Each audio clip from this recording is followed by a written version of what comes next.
तो students next part आता है हमारा टंग यानी taste, sensory organ for what, for taste, यानी कि जो स्वाद के लिए हमारा जो सेंसरी ऑर्गन हमारी बॉडी में है उसे कहते हैं हम टंग। तो इसके बारे में हम थोड़ा देखते हैं कि क्या है ये वॉलेंट्री मस्कुलर स्ट्रक्चर। ये एक वॉलेंट्री टाइप की, वॉलेंट्री मतलब जो हमारी इच्छा के अनुसार काम करती है, मस्कुलर यानी मसल से बनी हुई एक स्ट्रक्चर होती है। ऑक्यूपाइज फ्लोर ऑफ माउथ, हमेशा ध्यान रखिएगा ये जो निचला जबड़ा है इसके अंदर होती है जीभ, है ना। तो उसका जो इंटरनली माउथ का जो इंटरनली फ्लोर है यानी फर्श है उस पर पाई जाती है। 3 इंच लॉन्ग, नॉर्मल कंडीशंस में ये 3 इंच लॉन्ग होती है।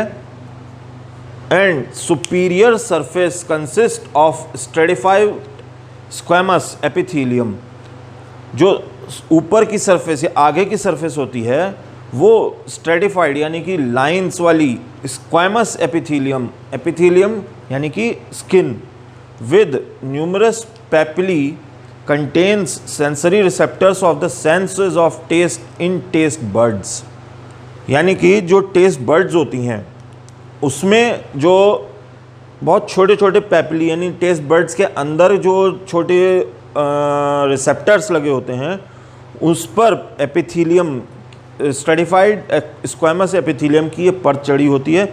इन सब से मिलकर क्या बनता है, सरफेस, सुपीरियर सरफेस बनती है, यानी कि ऊपर की जो सरफेस है वो बनती है हमारी टंग की।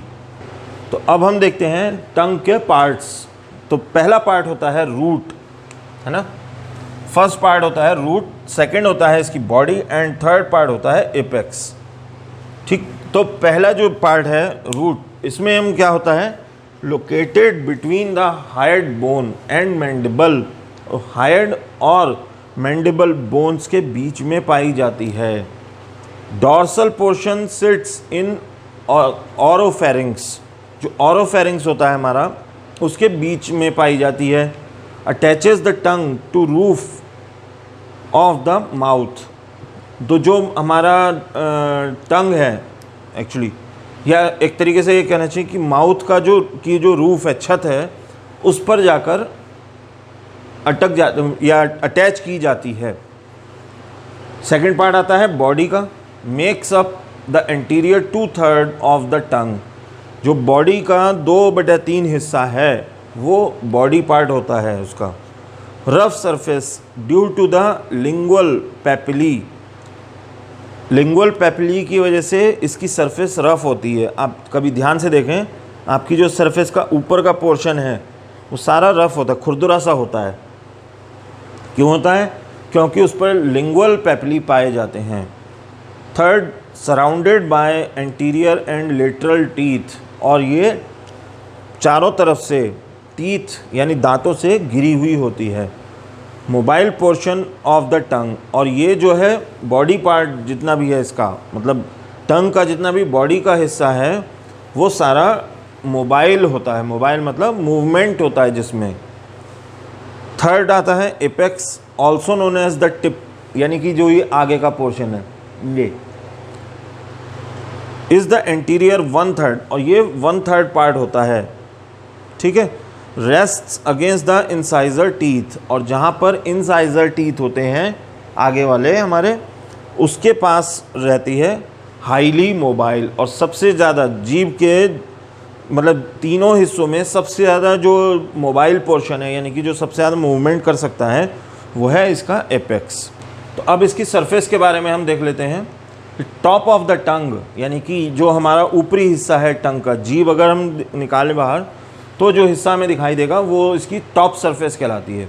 ये लगभग एक वी शेप्ड स्ट्रक्चर होती है। ठीक है। इस पर जो लाइंस पाई जाती हैं ये डिफरेंट, ठीक है, कुछ इस तरीके से, एक बीच में सेंट्रल लाइन, ये टर्मिनल सल्कस कहलाती हैं। जो एंटीरियर सरफेस है वो एपेक्स तक जाता है। एंटीरियर सरफेस यानी कि आगे का हिस्सा, ये इसकी टिप है यानी एपेक्स है। Posterior surface made of entirely of root, यानी कि जो पोस्टीरियर यानी पिछला हिस्सा है ये इसकी रूट कहलाता है। The inferior surface of the tongue under side, नीचे वाली, made up of the body and apex. तो जो जीभ का निचला हिस्सा होता है, जो नीचे की साइड होता है, वो एपेक्स और बॉडी में होता है, लेकिन रूट्स उस पार्ट में नहीं पाई जाती हैं। यानी कि रूट के अलावा बाकी दोनों चीज़ों का निचला हिस्सा होता है, रूट का कोई निचला हिस्सा नहीं होता है। टंग में कौन कौन सी मसल्स पाई जाती हैं? तो टंग की मसल्स होती हैं कि tongue is divided into a left and right halves by the median sagittal septum. तो जो हमारी टंग है, अगर हम कुछ इस तरीके की टंग हम देखते हैं,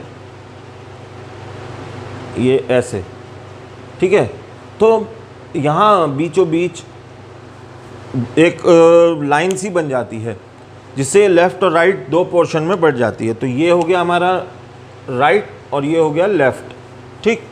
तो ये जो लाइन सी बन गई इसे कहते हैं मीडियन सैजिटल सेप्टम। क्या कहते हैं? Median sagittal septum. Second point देखते हैं, all tongue muscles are paired.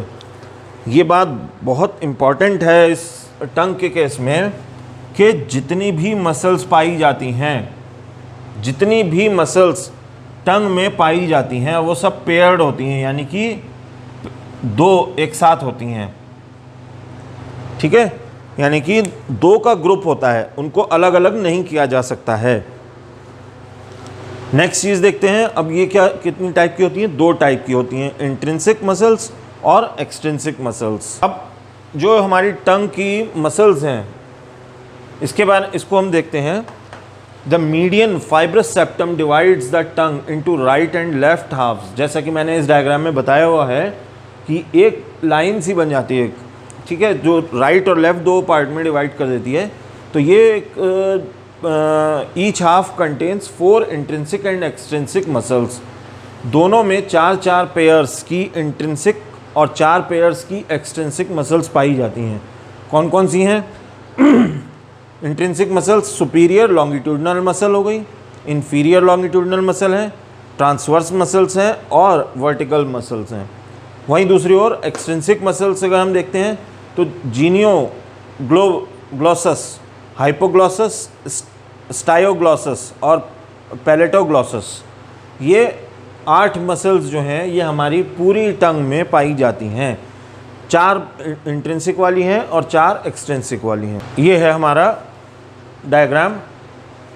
ये अगर हम देखते हैं रूट की साइड से आगे, यानी कि पीछे से आगे की तरफ का एक डायग्राम है, जिसमें ये हमारा बीच का सेप्टम है जो अभी हमने पढ़ा था।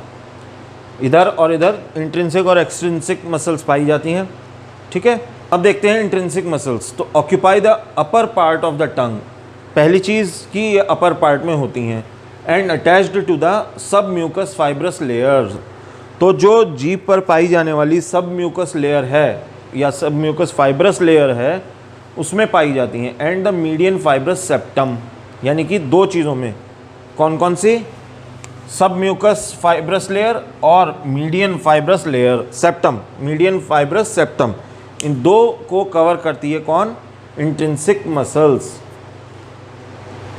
Alter the shape of tongue, और केवल इसकी वजह से, किसकी वजह से? इंट्रिंसिक मसल्स की वजह से हम अपनी जीभ का आकार चेंज कर सकते हैं अपने हिसाब से। इसमें भी ये 4 होती हैं, जैसा कि अभी बताया था पिछली स्लाइड में, superior longitudinal, inferior longitudinal, transverse and vertical.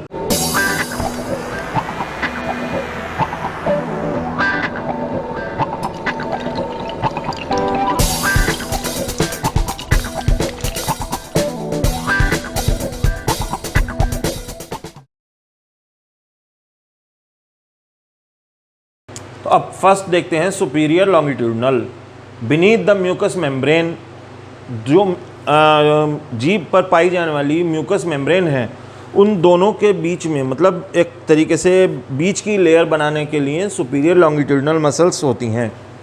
शॉर्टन्स the tongue, टंग को शॉर्ट रखती हैं, मतलब उसकी लेंथ को ज़्यादा बढ़ने नहीं देती हैं।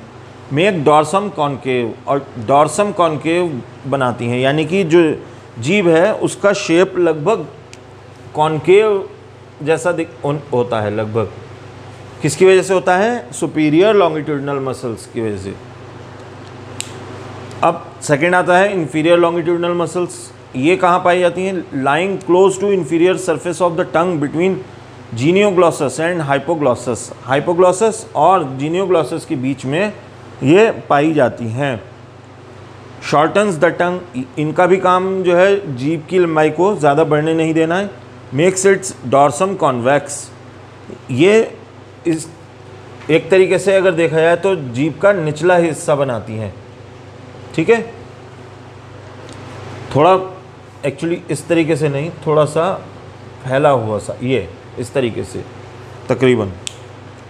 Transverse, extend from median septum to margins, और मीडियन सेप्टम जो होता है उसको मार्जिन्स तक फैलाने का काम करती हैं। ठीक, makes the tongue narrow and elongated. अब ट्रांसवर्स मसल्स जो हैं इनकी वजह से टंग जो है वो नैरो होती है, पतली होती है। ठीक है, उसकी चौड़ाई बहुत ज़्यादा नहीं होने देते, और इलोंगेटेड यानी कि लंबाई जिसकी ज़्यादा हो। ठीक है, एक तो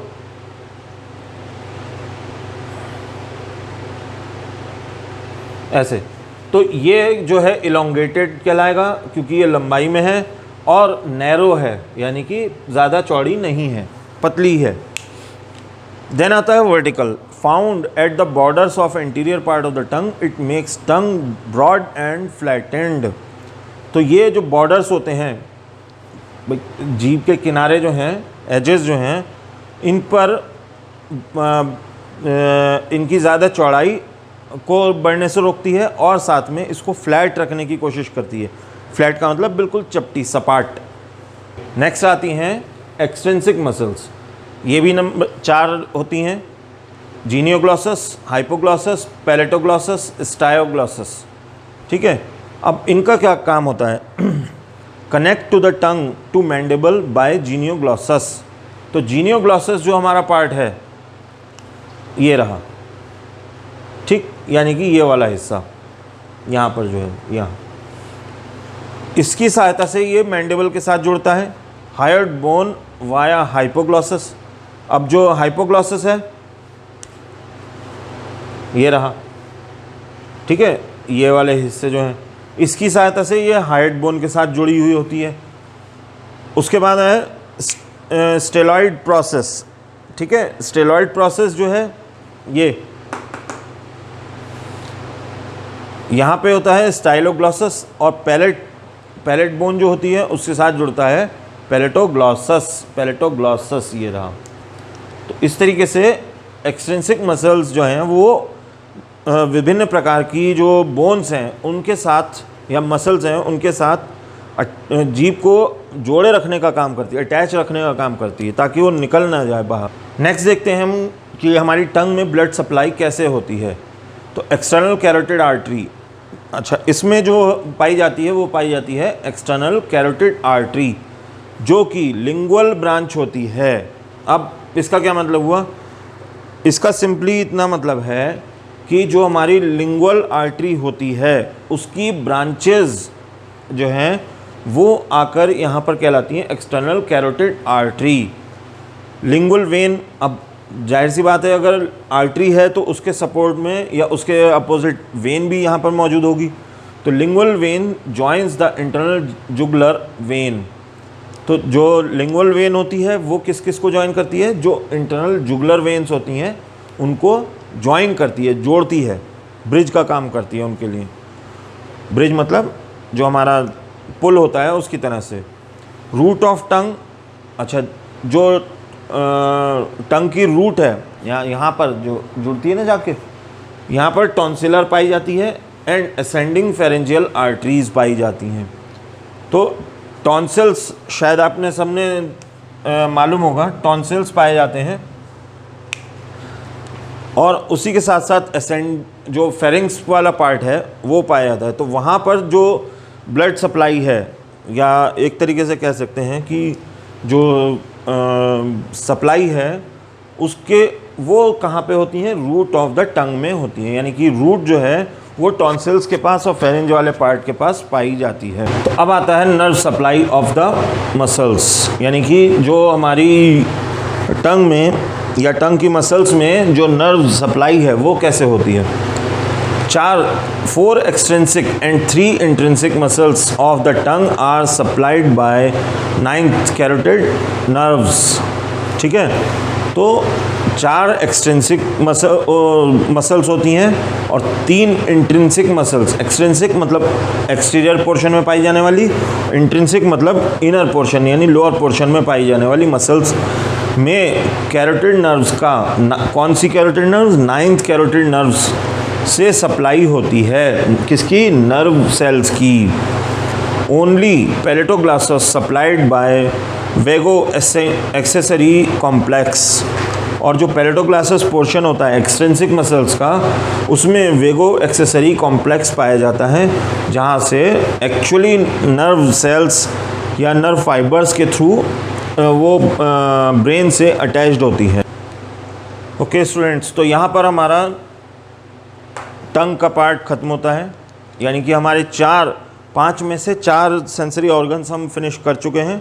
लास्ट स्किन का पार्ट बचता है, वो हम नेक्स्ट वीडियोज़ में पढ़ेंगे। तब तक के लिए थैंक यू।